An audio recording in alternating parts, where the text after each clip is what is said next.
26-year-old housewife who recently got married. I truly regret getting married because my 55-year-old mother-in-law, Patricia, and my 30-year-old husband, Adam, bully me so much now. I thought they were both such sweethearts before. When Patricia asked me to move in with them after my father-in-law passed away a few years ago, I happily agreed because I knew that once we were married, we would live happily ever after.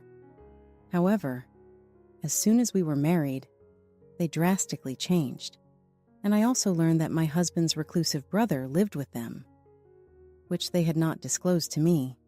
So on the morning following our wedding, I was startled to discover a strange man sipping tea in the kitchen.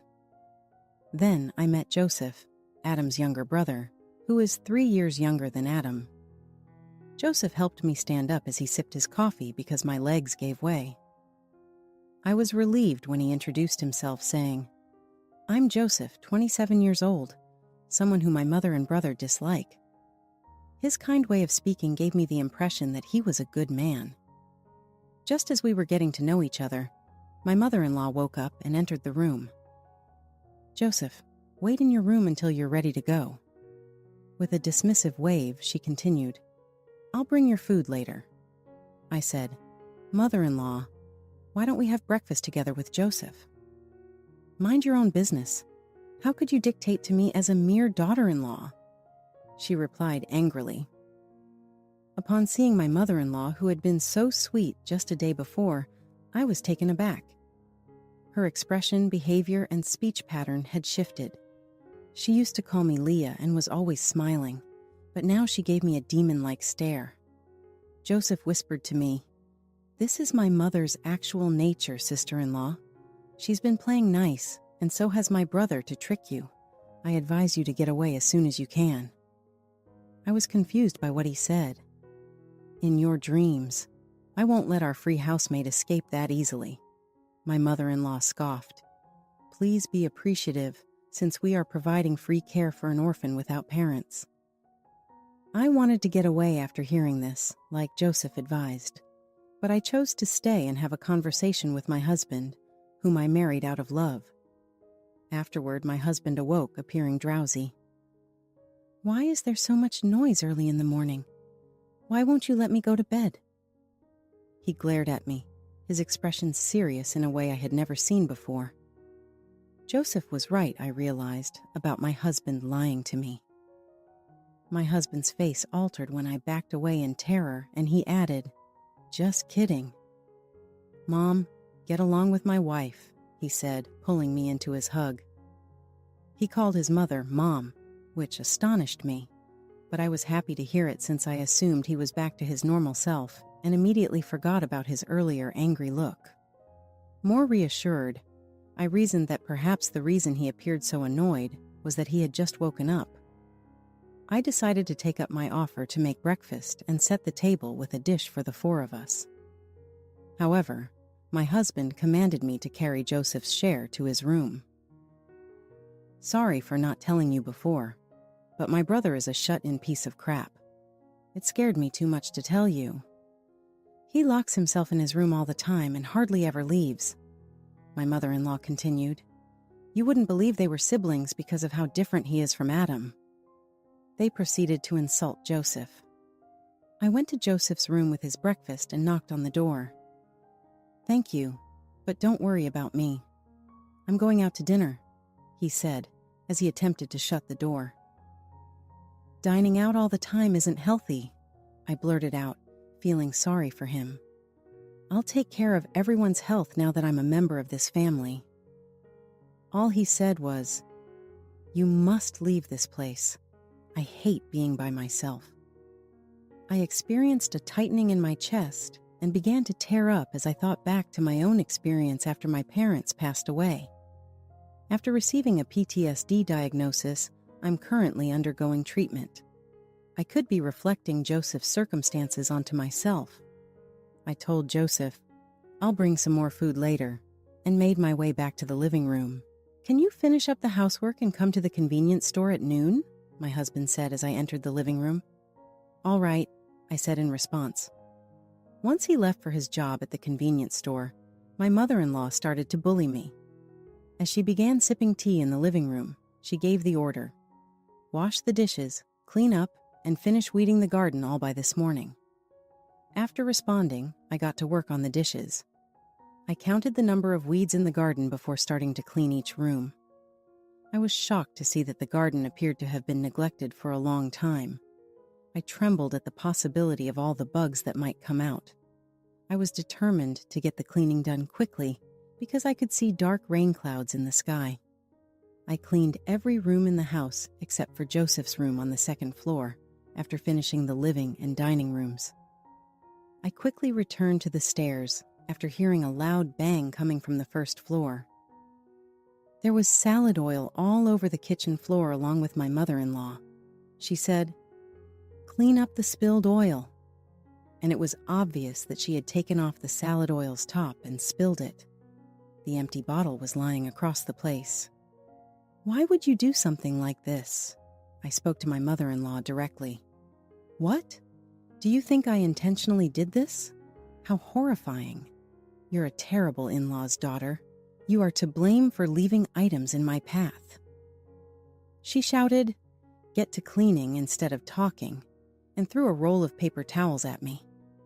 I quickly wiped the kitchen floor, knelt, and used paper towels to absorb the oil, all the while keeping in mind that I had to head to the convenience store my husband owns after tidying the garden. My mother-in-law bumped into me and I fell on the greasy floor.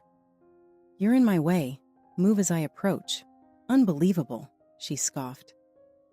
Just 2 days after our wedding, I regretted moving in, but I was too busy to think about it. It took quite some time to clean the floor. I was bitten by mosquitoes numerous times while I tirelessly plucked weeds and bagged them up during the garden cleanup. I was exhausted when I completed the work. Thank goodness the garden was small. Even though I didn't have much time till noon, I had to quickly take a shower because I couldn't leave the house with my body soiled with sweat and oil. Before using the restroom, I believed I had ready my clothing and underwear, but when I came out, everything was gone. Once again, it was my mother-in-law's doing. Though I didn't have time to debate, I was frustrated. I had planned to head to the bedroom after drying off, but even the bath towel had disappeared. The clothing I had been wearing was going to ruin my body once more, therefore I was unable to put them on. I quickly made my way to the second-floor bedroom after wiping my body with a face towel I had used in the bath. As my mother-in-law started laughing wildly and filming herself, I felt like I couldn't live with her any longer. Halfway up the steps, I came across a bath towel. I hastily wrapped it around my body and headed to the sleeping quarters. I wanted to cry because I was so frustrated, but I refrained because it would just please my mother-in-law more. I saw Joseph as I quickly got dressed and left the bedroom. "Listen, sis-in-law, you really need to leave this house right away. That woman is obsessed with stuff like this," he continued, passing me a piece of paper with his WhatsApp QR code. "I know you're in a rush, but if anything happens, hit me up here." He then returned to his room. I went to my mother-in-law's room, pocketed the paper, and told her I was heading to my husband's convenience store. She remained silent and continued to giggle at a video on her phone. I went off to meet my husband, but I had a sneaking suspicion that she was watching the previous footage of me, which almost brought me to tears again. My husband instructed me to enter the office when we were at the convenience shop. He gave me the store uniform with a half smile on his face. "Leah, you really looked hot as you climbed the stairs in your undies. The next time, before you step into the shower, make sure your clothes and towel are ready." "It's awkward," he remarked. "They were with me. Mom must have kept them hidden." "Halfway up the stairs, didn't you notice the towel?" I replied, losing my cool as I began to cry. I had no time to find my clothes or underwear. My husband began using his phone to record me. "I'll send my mom this video if you don't cry and lose it when she's giving you a hard time. She needs to be satisfied all the way through. You're making me record this video, which is such a burden," he remarked, hurriedly getting me ready for the store uniform. I simply followed instructions and put on the outfit. My husband's remarks crushed me, and as he guided me into the store, tears flowed down my cheeks. I couldn't stop thinking about how they were treating me. Before he went, he introduced me to a woman who worked there and asked her to show me around. Mrs. Donna was a gracious, middle-aged woman. Observing my tear-swollen eyes, she obligingly said, "It's likely that the boss won't be back for some time. Maybe you could take a break in the workplace?" However, I reasoned that if I took a break, he and his mother would be watching through CCTV footage and would criticize me, so I requested her to teach me the work instead. Mrs. Donna guided me through the process with such kindness and patience. She showed me how to place orders, run the register, and remember where everything went as we refilled the shelves. We became good friends very fast after she stated, "Let's start by getting restocking down pat," with a smile. Around 5 p.m., my husband returned to the store. "You can now leave for home," he said. "Start on dinner and do some shopping on your way back," and went to work at the store. Since Mrs. Donna had a 5 p.m. shift as well, we got ready to head out together. A man who appeared to be a college student entered the office as we were leaving and began donning a uniform. We bid each other farewell and headed out. Mrs. Donna remarked, "If you need anything, give me a call." And we swapped phone numbers as we were heading out. I thanked her, saying, "Thank you for being so kind." "I knew something was up," she retorted, "Poor thing," and hugged me. We remained in that position for a few seconds before I had to run home to cook and shop, fearing the worst from my mother-in-law. I was overburdened with chores when I got home, from making dinner to getting ready for the bath. My in-law's mother yelled, "You! Did you really bring that bag of yard trash to the dumpster? Move it quickly." I was lightheaded at the notion of having to lift those 5 hefty suitcases by myself. But I obeyed her instructions since I didn't know what would happen if I didn't go. The bags were so heavy that I had to stop and pick them up one at a time, even though it just took me 2 minutes to go to the dumpster. I ran into Joseph outside. He remarked, shaking his head, "It's her again," and assisted me in carrying the bags to the landfill. "You'd better move quickly or you'll pass out. You realize that you don't have to remain silent like me," he continued, supporting me as I carried all the baggage. Then he said, "If we go in together, it will give away that I helped with the trash, so you go in first." I wanted to thank him and extend an invitation for him to come inside. So I entered the house by myself. Adam returned a short while later with Joseph. He proceeded to the living area, while Joseph immediately made his way to his room. "Starting today, Leah, you will be working both the day and night shifts at the convenience store. You'll need to depart shortly because the night duty begins at 8 p.m., he stated. "I'm already tired from today," I retorted. "In addition, I'm afraid of the dark, and I am still learning the work. It's not possible." My husband took the divorce documents out of his suitcase and gave them to me. "There's no need to stay married if you can't work. If there's anywhere an impoverished orphan can go, feel free to go, huh?" With smug smiles, my husband and mother-in-law observed me. I made the decision then and there that I would never forgive these people. Although I hated to leave Joseph alone, I decided to move out of the house because, as he mentioned, I felt like I might break at that point. I planned to go to the convenience shop after realizing I needed to put these two out of my mind for the time being. Luckily, there were no customers during the night shift at the convenience shop. I added Donna and Joseph as users to my WhatsApp group, and we started messaging each other. They were able to provide me with knowledge that I was previously unaware of. Joseph told me that before the marriage was finalized, my husband had made up his mind to marry a lady, brought her home, and proceeded to abuse me in the same way that he is doing to me today. That explains why, up until he married me, he had been acting so kind. In addition, it appears that hiding the engagement ring my husband gave me and accusing me of losing it was the next act of harassment directed at me. Joseph said my mother-in-law and spouse were in the living room right now, happily plotting this. One of Joseph's two cell phones is left in call mode in the living room. He's currently using WhatsApp to record their talk. He used an emoji of laughter to send me a message. Donna informed me that her husband was involved in some way with an elderly employee of the convenience shop. Since the woman was married, it is said that he visited her home when her husband was not there. This, according to the narrative, annoyed Donna, who is forced to work even as a store manager. I kept reading the message because I couldn't believe what I was reading. I asked Donna and Joseph if we could start a group to share information because I didn't know what to do on my own, and they were more than happy to help out. We created a WhatsApp group discussion. I told them that after I decided to move out of the house, my husband gave me the divorce papers. Joseph expressed his satisfaction by saying, "I'm glad you finally decided to leave." Joseph, though, heard me say, "You're leaving with me too." I then disclosed something in the group conversation that I hadn't shared with my spouse or mother-in-law. I shared it with them and then informed them about my scheme to exact revenge on my husband and mother-in-law. Joseph and Donna both expressed a desire to assist.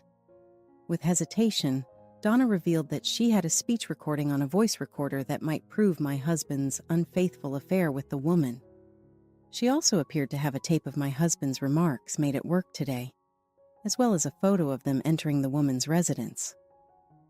Donna sent a recording to the group chat. Mom was frustrated because you wouldn't cry no matter how much she bullied you. It was Adam's voice when he made a video of me crying and sent it to his mother. Donna granted Joseph's request to have complete confidence over all of the material. "That's the proof of your cheating husband and bullying mother-in-law, isn't it?" Joseph said.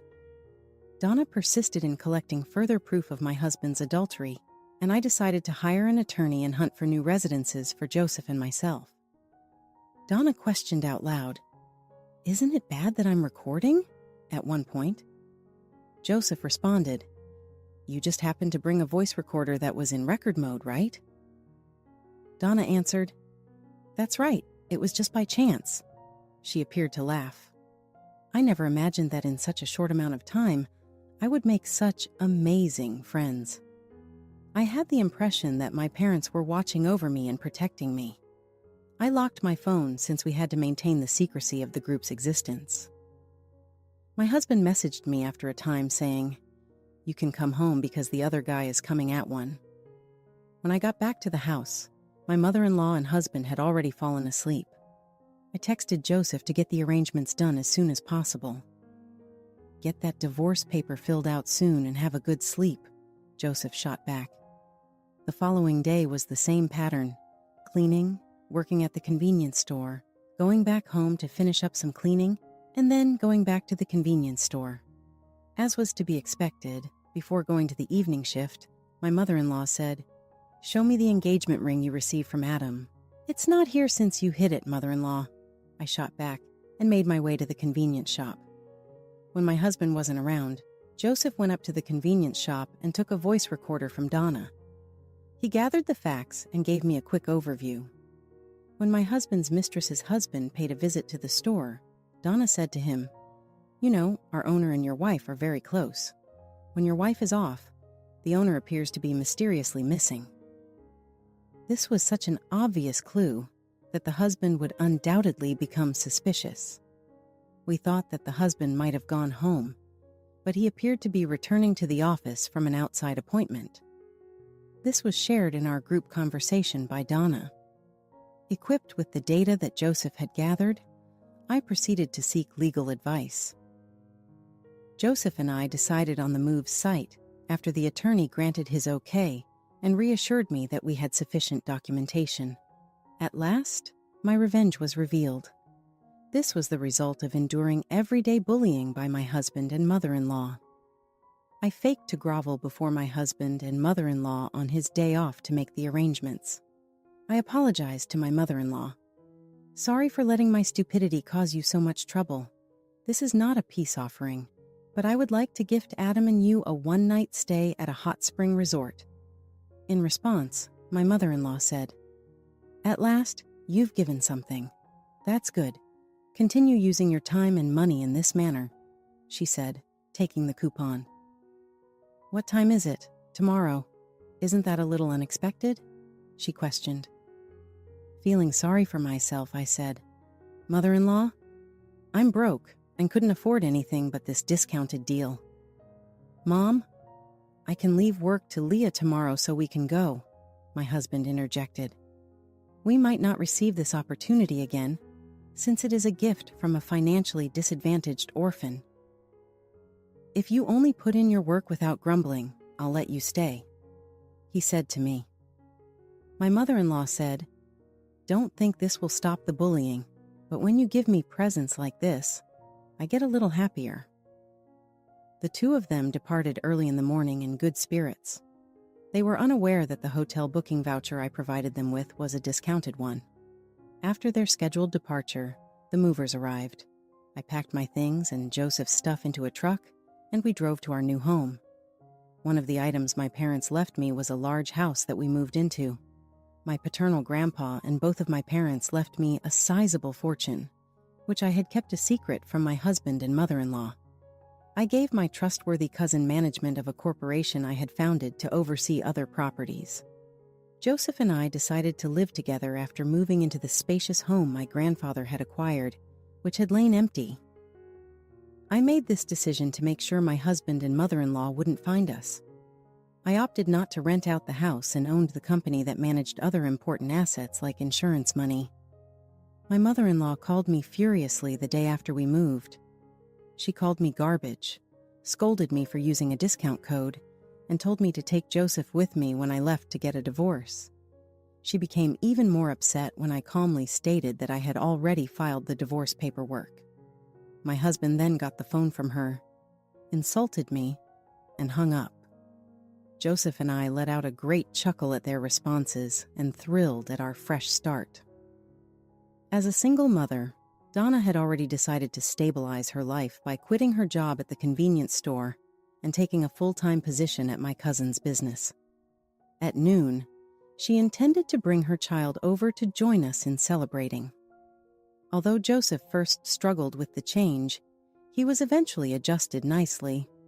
He became a prosperous investor by keeping up his earnings from his online lectures. Donna came later, and throughout our happy celebration, our friendship grew. My mother-in-law inquired about my new place and whether Joseph was with me over the phone the day following my move.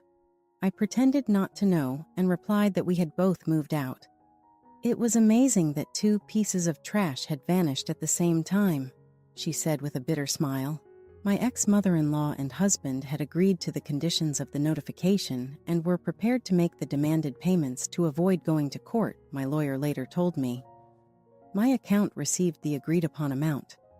As Joseph and I were getting used to our new life together, my ex-mother-in-law went into a fit of rage and started ringing my phone non-stop.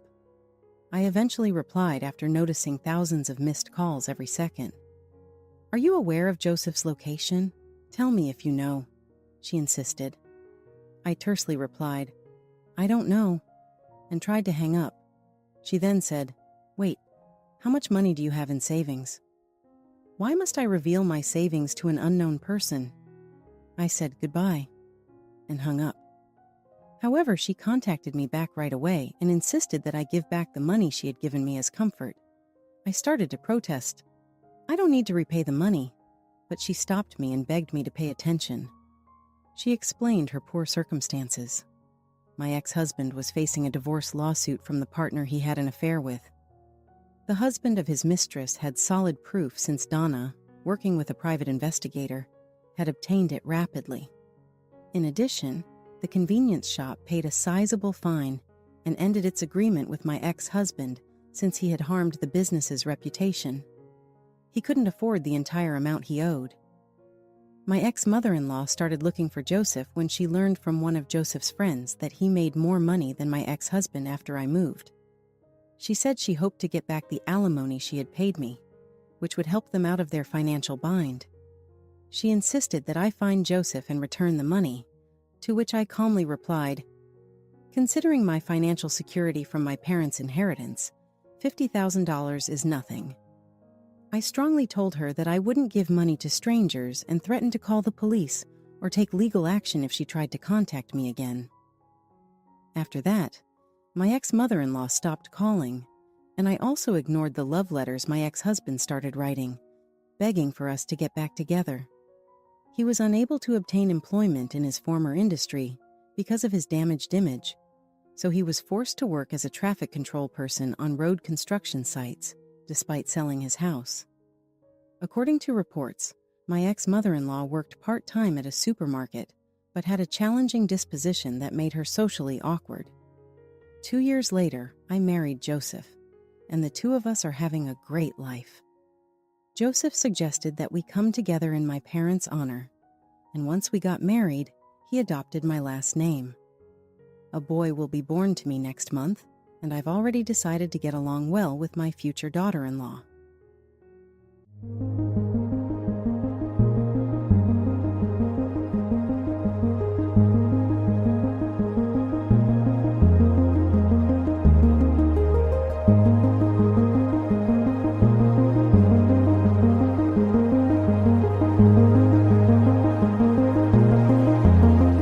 All right, everyone's presentations are done. Nick, the manager, said as he tried to move the discussion forward. Excuse me, I haven't. I recently found out something. Nick interrupted me and began to speak. There's apparently someone in this department who didn't graduate high school and is just a part-timer. Meetings should be for employees only. Absolutely right. His lackey, Mike, of course, agreed with Nick. I'm leaving. After leaving the meeting room, I started to shut down my computer. I noticed that an email had arrived, not in my personal inbox, but in the company's shared email. Thinking, there's no point in speaking up, no one will listen, I went home quietly. The next day, I heard a commotion from Nick's desk. He was staring at his computer screen, his face pale. Nick? Is something wrong? Mike looked at the screen with him. And he turned even paler than Nick. Why is he so angry? Knowing the reason for Mike's distress, I thought to myself, serves them right. My name is Adam. My mother passed away when I was in the 9th grade, and I was raised by my father. Well, you could hardly call it being raised. After my mother passed, my father changed.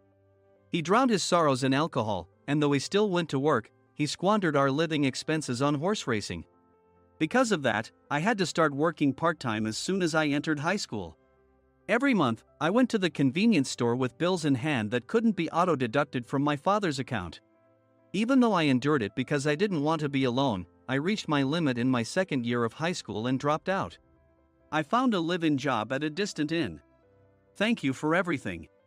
The day I left home, my father, still staring at the TV, spoke. Take care. That was our last conversation. Back then, 18 wasn't the age of majority, so I needed my father's permission to work, and I couldn't hide my place of employment. Yet, my father never visited me even once. I kept working just to survive, and before I knew it, I was 42. Years of hard work paid off, and I was transferred to the headquarters. I was thrilled to be recognized by the company, as I thought I'd be working in the field until retirement due to my lack of formal education. Listen up. Our work can change the future of our employees. Don't drag us down. On my first day after the transfer, Nick, dressed in an expensive suit, spoke sternly. There was a reason for this. Our inn was located in a prominent tourist destination, known so well that everyone in the state could sing its commercial jingle. At its peak, we had 5 locations within the state. But that was long ago. Due to financial difficulties and aging facilities, only the place where I had worked for many years and the original establishment remained. I was prepared to lose my job anytime, but now there was a glimmer of hope. With the rise of social media, the tourist area where the inn was located started gaining attention again. Depending on how hard the sales department, where I was transferred, worked, we could either thrive or be forced to give up this prime location to the new hotel chains continuously popping up. For Nick, who had switched careers from another industry to strengthen our sales, this was a battle he couldn't afford to lose. I understood why he had to be strict. I will do my best. Nick sneered at my enthusiastic declaration. Did you not hear what I said? I'm sorry. I thought I was listening carefully. Out of habit from years of customer service, I apologized reflexively, though I had no idea what had offended him. Someone was watching me with a smirk. In this department, there are those who are expected to excel and those who have been shoved here because they have nowhere else to go. You are the latter. It was Mike, the section chief. He's 7 years younger, at 35. But he was called to headquarters much earlier than I was and had been moving around within the headquarters ever since. I'm not jealous, but I can't accept that he's my boss. Graduating from a prestigious university, he has an unusually high pride and caused many problems as a newbie, making things very difficult for me when I was the front desk leader. When I found out Mike was transferred to the sales department a month before me, I was disheartened. Mike is right. With just a middle school diploma, there's not much you can do. Don't even think about achieving results. As if I didn't exist, Nick remarked, "I'm thirsty." Mike eagerly ran to the coffee maker. It seems Mike is Nick's lackey. I regretted being happy about my transfer to headquarters, wishing I had stayed on site forever. Send a direct mail to every company on this list by the end of the day. Nick only assigned me tasks that even a new graduate could handle. What? There are over 1,000 companies. You want me to send to all of them by today? Yes, if you and your fellow misfits split the work, even those with nowhere else to go should finish by today. I glanced at the employees typing away expressionlessly. They were worn out from customer service, only thinking about leaving on time, or were women reassigned after having children, with zero motivation for work. Even Sam, a new graduate from the same university as Mike, who was supposed to be among the expected achievers, had no enthusiasm for the job, having joined the company wanting to do customer service. I don't care what they say, I plan to quit any time, he said. Only Nick and Mike were highly motivated, making all the decisions between the two of them. I originally only wanted to work at the inn to survive and had no particular attachment to this job. I swallowed my words, thinking I had no right to reprimand them. About a month after the transfer, Nick told us with a frustrated look. To commemorate the 50th anniversary, we've decided to create a plan exclusive for one group per day. Originally, Mike and I were supposed to come up with it, but our president, Mr. Thompson, insists on hearing everyone's opinions. So, you all get a chance. As Nick explained, Mike began handing out prints. Make sure not to embarrass Nick. If your ideas are half-baked, you'll have to redo them. It seemed that they had printed his handwritten notes by Mr. Thompson, which included several questions and a section for free responses. It made sense why Nick had to seek our input, given that all responses had to be submitted to Mr. Thompson. We were given a week to think about it, and a meeting was scheduled to compile our ideas. My plan is to let guests enjoy both the old and modern America. Nick began the presentations. Guests would watch a master confectioner at a nearby traditional sweet shop make sweets in front of them. The welcome drink would be premium tea in a bottle. Nick's plan was certainly attractive. After his presentation, Nick called on us to present in the order we were seated. Just as I stood up for my turn. All right, everyone's presentations are done. Excuse me, I haven't. I recently found out something. Nick interrupted me. There's someone in this department who didn't graduate high school and is just a part-timer. He was likely talking about me.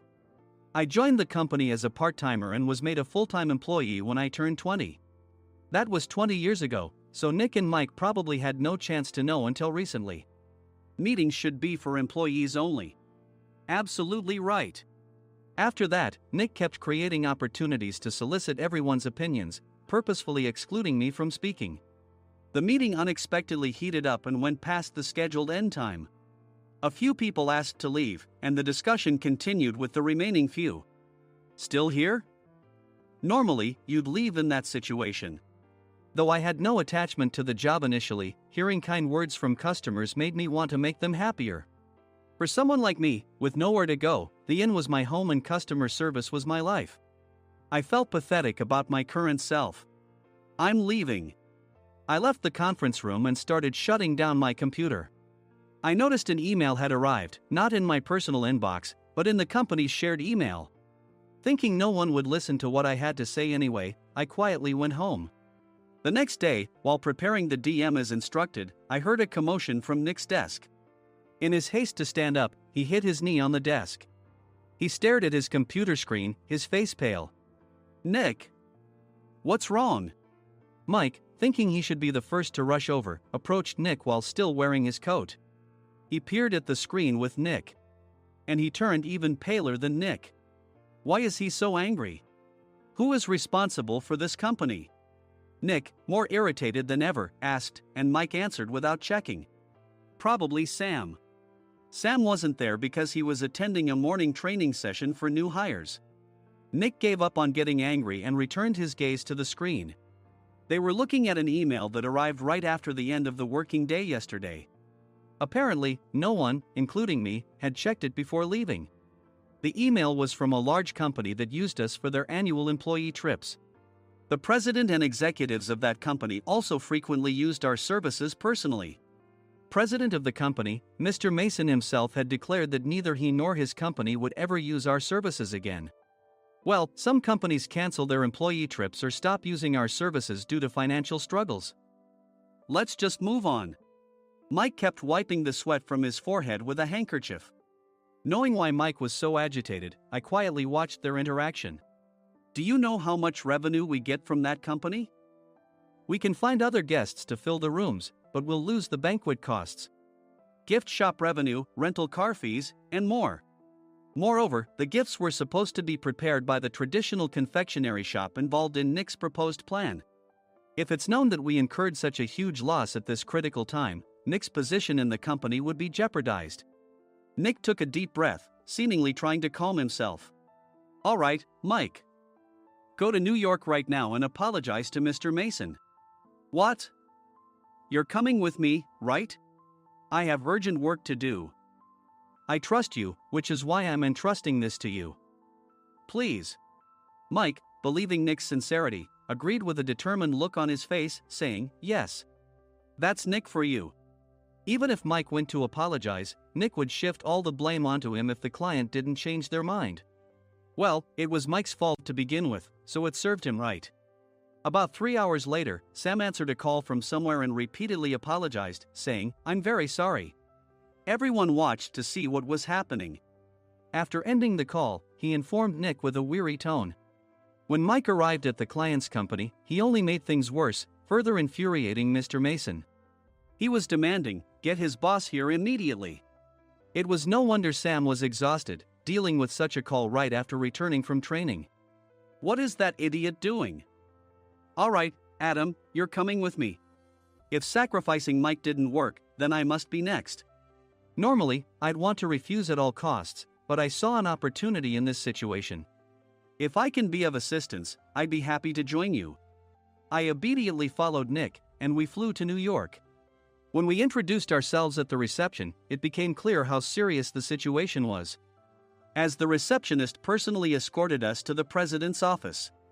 Angry voices leaked through the door, making both Nick and me uneasy. Excuse me. I'm Nick, the supervisor. I understand my subordinate has caused you trouble, and I deeply apologize. Nick, with his experience in the corporate world, knew enough to offer an apology before excuses. However, his customer service skills left much to be desired. I sighed as I saw Mike trembling like a small dog in the corner of the room. What kind of training are you giving your subordinates? Mr. Mason glared at Nick with a red face. The intensity of his gaze made even Nick take a step back. Regrettably, I joined this company only 2 years ago and was unaware of Mike's issues. I should have identified his shortcomings sooner. Indeed. I should have realized sooner. No sensible person would come to apologize and then give a lengthy presentation on the drawbacks of not using their in. Nick froze, his mouth slightly open. Suspecting the worst, I picked up the documents that had fallen to the floor.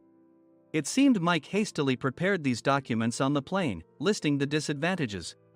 Disadvantage 1: if you change the venue for the company trip, employees might suspect it's for cost-cutting reasons, leading to a negative impression. Reading it aloud half-jokingly, Nick snatched the papers from my hand and checked the contents with a furious expression. Among the stack of documents was a receipt from a nearby convenience store's copy machine. I felt a pang of dread, hoping he hadn't shown the receipt as well. What do you think he said when I asked what kind of nerve he had to do this? I'm very sorry. Faced with the dire situation, Nick must have thought there was nothing left to do but apologize. In a voice smaller than I'd ever heard from him, he uttered words of apology. He said, "I'm a Harvard graduate. I don't believe I said anything wrong." Mike! What have you done? Forgetting his plan to pin the blame on Mike, Nick yelled loudly, even in front of Mr. Mason. "I didn't do anything wrong." "You're still saying that? Look at him." Mike pointed at me with a shaking hand. "I was assigned to headquarters in my 20s and now I'm a section chief. This guy only made it to headquarters at 42. Everything I've done proves I was right. So why are we losing the contract?" Having said his piece, Mike collapsed to the floor. "Of course. You were sent there because you had nowhere else to go." Mike never expected to hear such words from someone he looked down upon. He lunged at me, and Nick hurriedly stepped in to stop him. "Mr. Thompson told me Mike is a quick thinker, and to take good care of him." There's no way he was pushed aside. "Don't make things worse here." "He didn't say quick thinker, he said only quick-witted, didn't he?" I don't remember that part." I recalled the many troubles Mike caused when he was a newbie. When Mike was on the front line, his pride was so high that he never apologized to customers. Customer service, especially in our job, doesn't work alone. It brings both good and bad situations. If the front staff or housekeepers made mistakes, or the cleaning company didn't properly clean a room, one had to apologize to the customers regardless of personal fault. Mike, in such situations, would never apologize, insisting he wasn't at fault. This often angered customers, and as the front desk leader, I frequently had to apologize on his behalf. He caused complaints and disrupted operations, which is why he was quickly moved to headquarters. In departments where he didn't interact directly with customers, his quick thinking was beneficial and things went well. But it seemed his flaws were starting to show. Corporate reservations are supposed to be entered into the system by the sales representative. But a quick check yesterday revealed that more than 10 items were missing from the client's reservation. The handover document clearly stated what needed to be prepared. Why didn't you enter it into the system? Why do we have to give them special treatment? Filling rooms near the banquet hall, setting up all the food in advance. Specifying the brand of wine, they're too demanding. No wonder he always angered customers, I thought, feeling a headache coming on. Grouping them in rooms near the banquet hall is for our benefit too. It makes it easier for the staff to set up beds and serve breakfast since everyone's schedule is synchronized. As for the other requests, Mr. Mason suggested them to lighten our load. I didn't know that. Nick finally seemed to realize that Mike was the one who had angered the client. What did you say to them? I just told them we wouldn't give them special treatment anymore. We shouldn't waste effort on things that don't bring in money. I was utterly exasperated at his lack of understanding of customer service. Of course, we shouldn't comply with unreasonable demands. But carrying over successful practices from past stays makes customers feel remembered and enhances their experience. Good memories encourage repeat visits. That's part of our job. I looked down at Mike, who was sitting on the floor. In our job, nothing is a waste. Mr. Thompson likely moved you to the sales department, hoping you'd finally understand this. How do you think he feels now that you've failed to meet his expectations? Mike, tears in his eyes, fled the president's office. I was amazed he still hadn't apologized. You have it tough, Adam. It's okay, we're all employees of the same company. I deeply apologize for this disrespectful incident. Especially after all the care you've shown us. If it weren't for you, Adam, I really would have stopped staying here. When I heard you were moving to the sales department, I was willing to reconsider if you handled it. Seeing us talk so amicably, Nick's face contorted. Do you two know each other? Adam's service is excellent. I always requested him specifically. Normally, we don't accept specific staff requests, but we made an exception for Mr. Mason, adjusting my shifts accordingly. He had personally stayed at our hotel just before my transfer, and during casual conversation, I mentioned, I'm moving to the sales department soon. If I hadn't told him then, things could have been much worse. Please continue to take care of us. I look forward to it. On the return flight, Nick awkwardly offered me a can of beer. It's still working hours. Of course, I had no intention of forgiving him for a single beer. Nick might try to pin everything on Mike and avoid any consequences. While pondering this, a startling fact came to light. Nick, the tea bottles for the plan have arrived. I handed Nick a bottle labeled with our inn's name. They look good. What are you talking about? These are plastic bottles. I had assumed we would use the trendy, high-end bottling tea. But what arrived were ordinary plastic bottles of tea with customized labels. The only unique aspect was the label, which had the inn's name, making it look customized. Upon further investigation, I discovered that a substantial amount of money was set to be paid to the tea company. It was priced like bottling tea. Does this plastic bottle really cost $100 each? The tea inside is specially blended for us. The extra cost is for that. Wouldn't it be better to use another tea company? Or is there a specific reason we must use this one? As Nick continued to make excuses, I showed him a printed email. I informed the tea company's president, Mr. Mitchell, that we discovered irregular payments and he confessed. He said you two were high school classmates and planned to split the extra money. That idiot. Why did he confess? That's not important. You should worry about yourself, this could turn into a police matter. Opening the bottle cap, I suggested. How about calming down with this tea? It supposedly has a relaxing effect. Nick drank the tea frantically. In the following days, decisions were made about their fates. Mike was reassigned to the General Affairs Department, with no chance of transfer or promotion, as per Mr. Thompson's orders. As for Nick, since the payment to the tea company hadn't yet been made, he narrowly avoided legal trouble. Instead, he was encouraged to leave the company, and to avoid further complications, Nick submitted his resignation. Rumor has it that connections between HR departments have made it difficult for him to find new employment. Even though it was good to have those two gone, something unexpected happened in the sales department.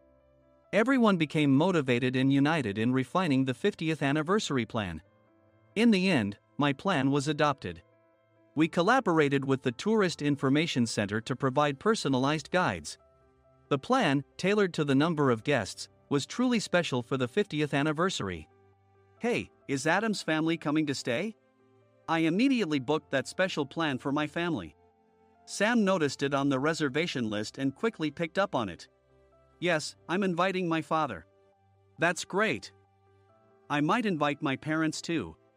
I lacked the courage to face my father just as Adam. But here, with the confidence Mr. Mason praised, I felt ready. The 50th anniversary plan was a perfect opportunity to reconnect with my father. I hoped to bring back the days when we could laugh together as we once did.